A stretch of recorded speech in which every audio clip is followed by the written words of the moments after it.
Good morning बच्चों। अभी थोड़ी देर पहले मैंने आपको शक्ति का सूत्र बताया था। याद है कि नहीं याद है? क्या सूत्र बताया था बच्चों? मैंने आपको दो सूत्र बताए थे, P बराबर VI और दूसरा क्या, ये P का मतलब क्या है? विद्युत शक्ति। और दूसरा सूत्र बताया था P बराबर W/T बराबर। बच्चों ये सूत्र बताए थे। अब इनका रोजमर्रा की जिंदगी में कैसे उपयोग होता है? आखिर हम ये सूत्र सीख तो रहे हैं, पर रोज के व्यवहार में इनका उपयोग कहाँ पर होता है वो चलो सीखते हैं, ठीक है? तो उसके लिए आपकी किताब में दिया हुआ है उदाहरण नंबर 12.12 पर। अब देखो सवाल कैसा है, शांति से समझने का, सवाल को पहले पढ़ने का। शक्ति के हमारे पास कितने सूत्र हैं? दो सूत्र हैं, P बराबर VI और P बराबर क्या सूत्र था? W/T। कार्य करने की दर को ही हम शक्ति कहते हैं और विद्युत शक्ति का मतलब VI बराबर, ये हमने सीखा। अब हमारे पास सवाल है, कोई विद्युत बल्ब 220 वोल्ट का है, वोल्ट VV है बराबर, तो हमें V की कीमत कितनी लिखेगी? 220 बराबर। ये किसका वोल्ट है? बल्ब का, ठीक है। अब यदि बल्ब से 0.50 एम्पियर विद्युत धारा बहती है, विद्युत धारा कितनी बह रही है? 0.50। ये क्या है? विद्युत धारा, तो उसका मात्रक क्या होगा? एम्पियर। तो बल्ब की शक्ति निकालो। क्या निकालो? शक्ति P। अब आप जान गए हमें कौन सा सूत्र का उपयोग करना है। हमारे पास कितने सूत्र हैं? हमारे पास दो सूत्र हैं, P बराबर VI और P बराबर W/T। हमें कार्य नहीं दिया गया है, हमें क्या दिया? V दिया है और I दिया है। तो चलो बच्चों इसी सूत्र का हम उपयोग करते हैं। तो P की कीमत निकालनी है, तो हम कैसे करेंगे? P बराबर V गुणा I। V की कीमत कितनी है? 220 गुणा 0.50 बराबर 0.50। अब देखो इधर 0 घटा, कितना आया? 100। एक 0 इधर गया, एक 0 इधर गया, एक 0 इधर गया। अब बाकी क्या बचा? 22 को 5 से करो, 5 दूनी 10, 1 के ऊपर 5 दूनी 10, 10 और 1 11। तो पावर का यूनिट क्या है? वॉट। तो 110 वॉट।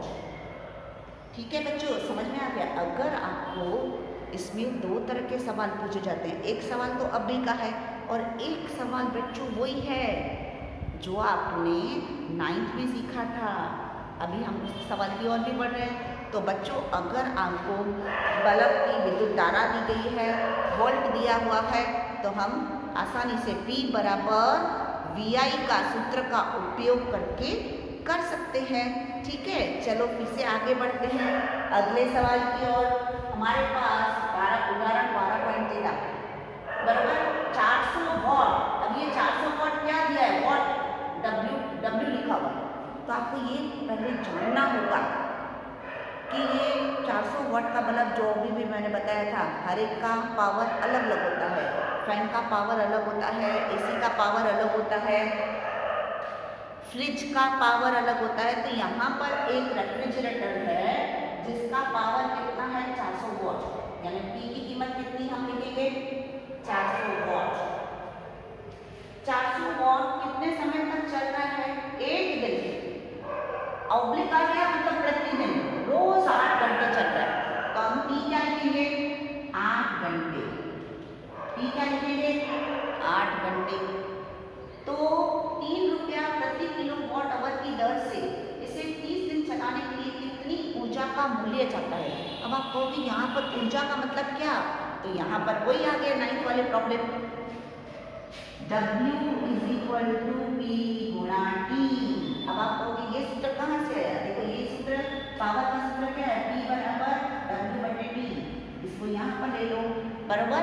अभी मुझे पावर की वैल्यू पता है, समय पता है, तो मुझे क्या निकालनी है? कार्य ऊर्जा। बच्चों क्या निकालनी है कार्य ऊर्जा, तो मैं लिखूंगी W is equal to power कितना दिया है बच्चों 400 बराबर, और समय कितना चल रहा है 8 घंटे बराबर बराबर, ध्यान में आया। तो 400 और 8 घंटे चल रहा है। देखो आपको अगर जानना हो कि ये सब चीज़ें कहाँ पर दी गई हैं, तो ये सब चीज़ें दी गई हैं आपके पेज नंबर 244 पर, ठीक है। तो अब भी ये जानना है कि एक दिन नहीं, लाइट का बिल फ्रिज का कितने दिनों तक का निकालना है, 30 दिन का समय है ना, तो हम क्या करेंगे साथ में 30। अब आप उसमें गुणा करो, 8 या 24, 24 को 4 से कर दो, कितना है 96, तो हमारा आएगा 96,000 वॉट, 96,000 बराबर। ये क्या निकला, ये निकला हमारा 96 वॉट आवर, यानी प्रति घंटे में। इसमें क्या निकलेंगे हम वॉट आवर, पर मुझे किसमें निकालना है किलो वॉट। तो अभी भी थोड़ी देर पहले मैंने बताया था 1 किलो वॉट बराबर 1000 वॉट आवर बराबर। तो मैं इसको किससे डिवाइड करूंगी 1000 से, तो कितना निकलेगा, वैल्यू मेरा निकलेगा 96 किलो वॉट आवर बराबर। ये निकला, इतनी कार्य ऊर्जा निकली, परंतु खर्चा कितने हुआ। अब देखो रोज इतनी ऊर्जा चल रही है, लेकिन लाइट का बिल कितना आएगा। अगर एक फ्रिज 8 घंटे तक रोज चलती है बराबर, जिसका पावर कितना है 400 वॉट, 400 वॉट की पावर 8 घंटे रोज चलती है, और समझ लो कि 1 यूनिट का खर्चा है 3 रुपया, तो यहाँ पर हमारी कितनी यूनिट जलेगी, किलो वॉट आवर का मतलब ही क्या होता है यूनिट।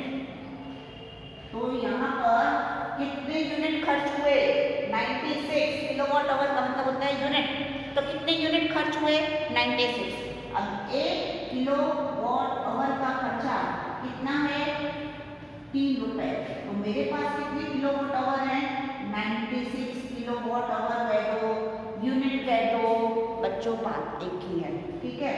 तो 96 इंटू 3 बराबर, तो 96 इंटू 3 18 एकिया ऊपर बराबर, 9 किया 27, 27 और 1 28, 288 रुपए बराबर।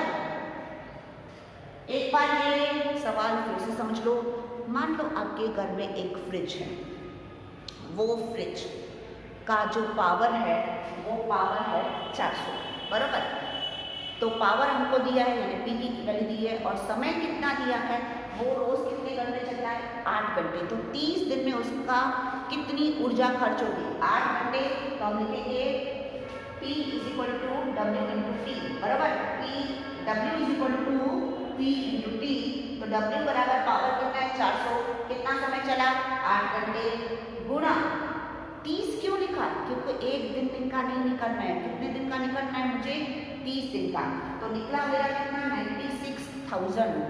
96,000 वॉट आवर में था, पर मुझे इसको किसमें कन्वर्ट करना है किलोवाट आवर में, ठीक है। तो इसके लिए मुझे 1000 से इसको डिवाइड करना पड़ेगा, 1000 से मैंने इसको डिवाइड किया तो मुझे निकला 96 किलोवाट आवर, या कह सकते हो 96 यूनिट। यानी अगर आपकी फ्रिज 400 वॉट की है, रोज 8 घंटे चलती है, तो 1 महीने का कितना यूनिट खर्च हुआ 96 यूनिट। अब 96 यूनिट तो खर्च हुआ, पर कितने रुपए लगे, कितने रुपए का बिल आया, तो 1 यूनिट का समझो बिल आता है 3 रुपया। ये किलोवाट आवर कह दो, यहाँ कह दो यूनिट कह दो, बात एक ही है। तो 1 यूनिट का खर्चा कितना आया 3 रुपए। तो मेरे कितने खर्च हुए, एक खाली फ्रिज ही जलाए तो फ्रिज में इतना बिल नहीं आता, क्योंकि इतना नहीं होता है। तो कितना हुआ 96 किलोवाट आवर, तो 96 यूनिट का कितना खर्चा आया 288 रुपये।